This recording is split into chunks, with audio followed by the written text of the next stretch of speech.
to the.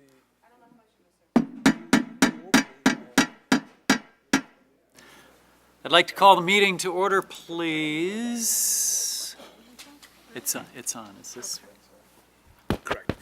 Yeah. And then, if you turn that one, there we go. Here we are. Everyone's mics are on. Let's note that Alderman Sino is missing. Actually, I don't know if she will be in tonight.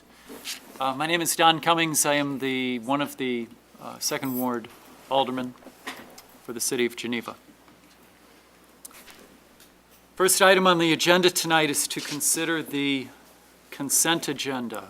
Do I have a motion? Move to approve the minutes of November 24th. Alderman Second. Brown, second. Alderman Marks. All in favor? Aye. Opposed? Item number 4, items of business. First item is number 4A, recommend draft ordinance. There's Alderman Sino. Thank you, Alderman Sino. Recommend draft ordinance proposing enlargement of boundary of special service area number 16, the Lincoln Square subdivision, and setting of public hearing for January 5, 2015. So move. Second.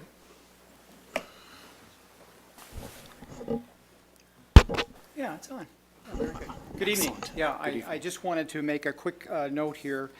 We're following a statutory procedure here for enlarging Special Service Area 16 so that the new Pulte subdivision out off of Brisher Road is encompassed within the broader residential portion of Fisher Farms and the SSA that covers that residential area. The one point I would make is the January 5th normally scheduled meeting date has been canceled, and so the date that we'll incorporate into the ordinance for this hearing will be January 20th instead of January 5th. Thank you, Dick. Do we need to modify the Can- motion? No? Yeah, do you? It'll be corrected next Okay, week. fine, that's fine. Yes, questions? Yes, I do, thank, Mr. Unch, is this then, this special service area number 16, are they functioning independently of the Fisher Farm? Well, functioning in it, it's a separate part of the Fisher Farms planned unit development. But it'll essentially be all under one umbrella. So the existing Right. single-family homes out at Fisher Farms and this new single-family detached subdivision of 48 homes will all be under the same special service area. And in the case of this particular development, the main area that will be involved in maintenance on this Pulte Project's property there along the south frontage of Britcher Road will be the landscape easement area that runs along the south side of the roadway between the actual pavement and the start of lot development within the subdivision. Okay, thank you, sir. Alderman Flanagan. Thank you, Mr. Chairman. Are there any other landscaping issues that surround that particular subdivision Really, the only area that would be covered would be with this? the landscape area there in the frontage there along Brisher. The large retention basin that's Yeah, behind the right. subdivision is already maintained by SSA 16. Oh, okay. Thank you. Alderman Brown. I believe it needs repeating, there is no January 5th meeting, is that There correct? is no January 5 meeting. For anyone who's listening, Yes, they'll find a cold, dark city hall. yes. Thank you. Any other questions or comments? All in favor? Aye. Opposed? Who is the motion and the second on that, please? Motion, By Chuck and I think Mars. I Thank you, believe the motion was made by me. Alderman Singer. Okay, thank you, thank you. Understood that the date has changed to the 20th. Yes. I'm on to item 4B, recommend draft resolution authorizing repairs to wastewater plant centrifuge with centrifuges at a cost not to exceed $50,000. So moved. Second. Motion Mark, second Alderman Singer. All yours. There are two centrifuges out at the wastewater treatment plant, and staff has noticed as part of the routine maintenance that one of them is starting to develop a rumble and vibrations. They are suggested to be taken out of service at the 10,000 hour mark.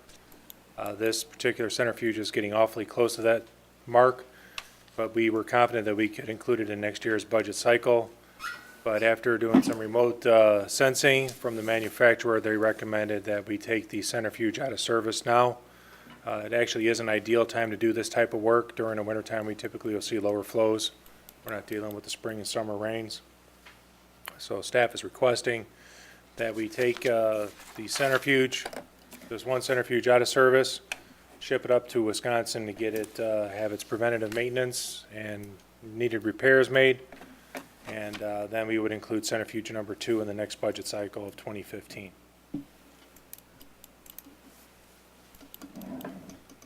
Any questions or just comments, Alderman One quick Marks? question. What does a new centrifuge run? I mean, do you know offhand, just roughly? Is The it number double that this? was thrown about between Bob and Dan was $250,000. Okay. So this is a little bit more than getting oil changed at Lou Yeah. Pros, but still a Alderman good Bruin? investment. In my discussions with staff on this today, it seems that the account that this money is being taken out of has plenty of cash in it and we don't seem to be threatened with running out of capital repair money for this budget cycle. So I think we're good on this expenditure.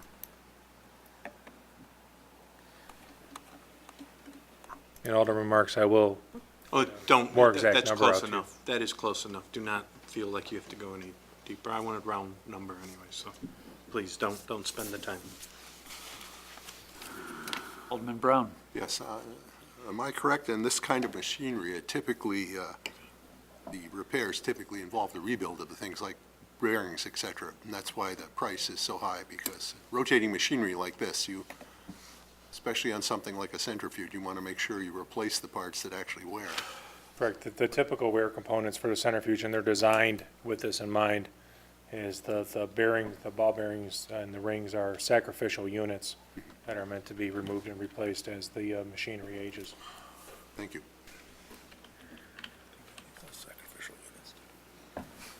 Alderman Singer? Thank you. I need some clarification here.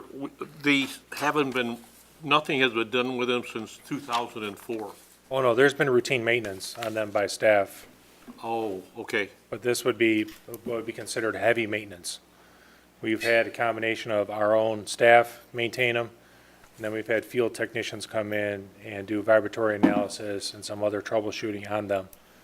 But this one will be more in-depth, such as tearing the rear rings out and replacing them, and they simply can't do out in the field. Okay.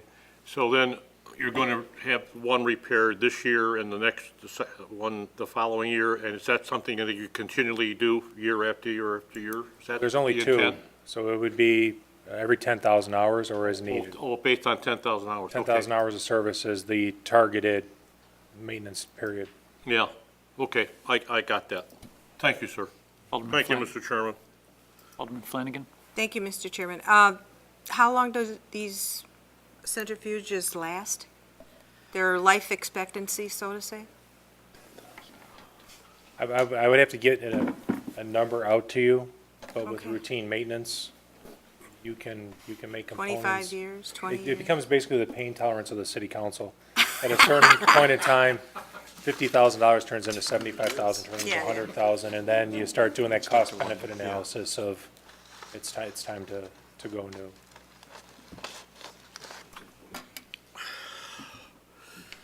Any other Interesting. questions, comments? But at typical usage would be 30 hours a week, 52 weeks a year, that's 1,500 hours a year, typical 10,000 hours. So you're looking at about 9 years of service before we get to this point. Typically. Thank you. Thank you. Thank you. All in favor? Aye. Opposed? Motion's unanimous. Item 4D. 4C. Recommend authorization to allow Sunday construction work for 3rd Street parking deck modifications, Walsh Construction. So moved. Second. Motion Maladra, second Marks. Thank you, sir. The general contractor has made a request to work on Sundays in the month of January. Basically, he has approached it as a snow day. The city code currently prohibits any type of construction work on Sundays whatsoever. So the only way we can make this happen is to get authorization by the city council. And basically what has happened is that the production schedule for the exterior wall fascia units is not as progressed as smoothly as the general contractor would like. And then combined with the Union Pacific's unwillingness to utilize flaggers on the train tracks during the holiday season, we've kind of run into an impasse where if the general contractor brings out the overhead crane to start placing these panels, they want to make sure that they have enough work to get all 3 weeks' worth of work done in a timely manner. They cannot use the crane next to the train tracks without flaggers. That's a Union Pacific policy, and they don't have enough work to keep them busy. And then with the holidays falling in on Wednesdays and Thursdays, that crane would be sitting more than it would be working.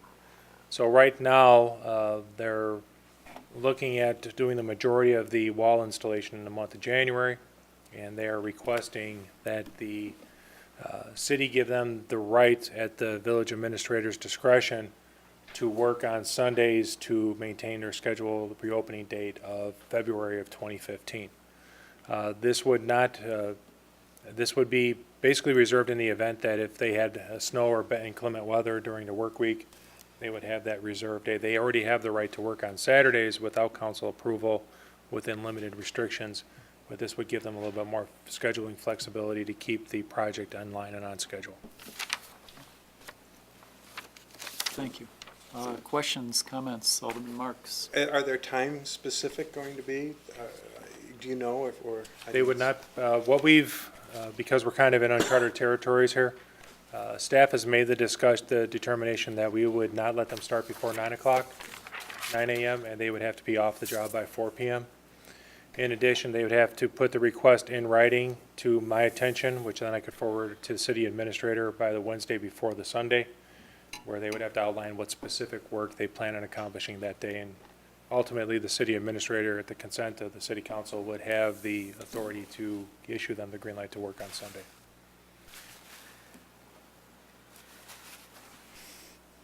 Alderman Brown? Are you implying that most of the work is on the south side of the building, which is not really close to a residence as such? No, that's actually where the crane would be set up on the south side of the building, and the crane will be able to articulate the panels through to all 4 sides from one location. That way they don't have to remobilize and relocate the crane, which is an added expense. But presumably the noise level is not particularly high on this kind of a project. With the wall mounting units, basically what you have is the iron workers bolting these wall units to the structural steel and columns of the unit. So the noise that would be generated would be the crane itself, as well as several air compressors as they're running their various power tools and impact tools to secure the panels.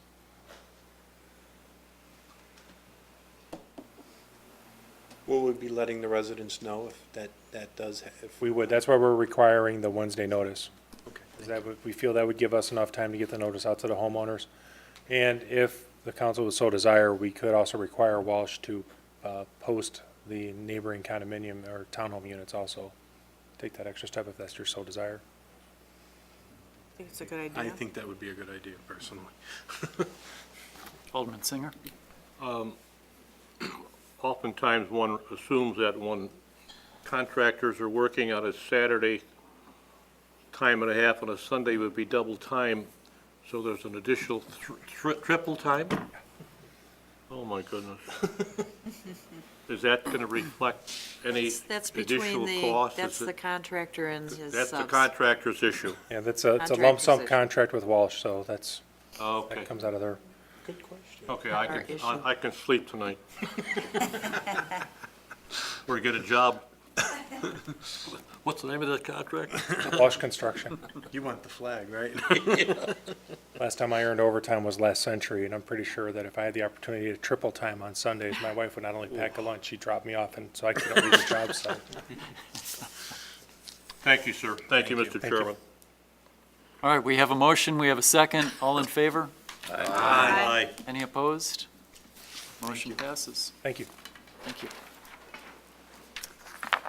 On to item 4D, recommend draft ordinances for 2014 general corporate and special service area tax levies. Do I have a motion? So moved. Aladra, second by Sino. This is just a continuation of the meeting from early November, late October, where we brought the estimate of the levy forward. That was approved. And so just bringing forward the same exact numbers that we brought earlier, which is a little bit more information, and your approval.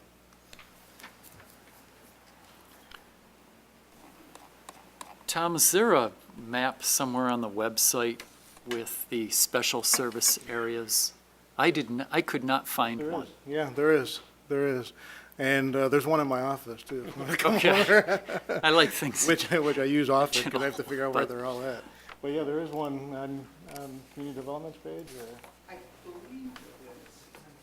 There, you know what, I'll there was on the old website, there Yeah. should be on the new I know on the old, I website. couldn't find I it found yesterday. words, I found Yes, historic district, I found city of, I found we'll a make lot sure of that maps. that's up there, Okay. because there used to be, and then maybe when we did the conversion to the upgrade, maybe it didn't get up there. Yeah, We'll make sure it gets up there. okay. Alderman Brown. Kind of forgetful on this, but is this the final number, or can it change one more time as the assessor comes in with final numbers? Oh, yeah, right, exactly. So this is the number that you would approve, and then if it falls above the tax cap, then they would drop it down. It can't go any higher than this. So this number that you approve will not go higher, except for the county puts in like a little buffer on a few of them. But as far as the levy, it could be brought down if we are over the tax cap, which would be based on our, Is that the only way it can come down? or you can change it right Or now. if there are new properties added to the tax roll, can that bring it down? No, they will not bring it down, no. If there are appeals, The appeals can bring it down. That is, now, after this is approved and it's gone to the county, we would get less money after the appeals. So if after the levy is already finalized, so that's in March, any appeals that haven't gone through the process yet, we would not get that. But the individual homeowner The wouldn't see individual that. homeowner, The correct. individual homeowner would not have a change, just the person who appealed. No, well, only the people that appeal, and they've done it after the levy has been finalized. And so that would, their taxes would be rebated to them, and we would get less money from them. So for all intents and purposes, this is the number homeowners should Correct, assume they have to budget for next year. correct. Thank you. Any other questions, comments? We have a motion, we have a second. All in favor? Aye. Opposed? Motion passes unanimously. On to new business. Is there any new business? Business? Do I have a motion to adjourn? So moved. Second. Alderman Marks, second by Simonian. All in favor? Aye. Opposed? Meeting is adjourned. Okay, that's.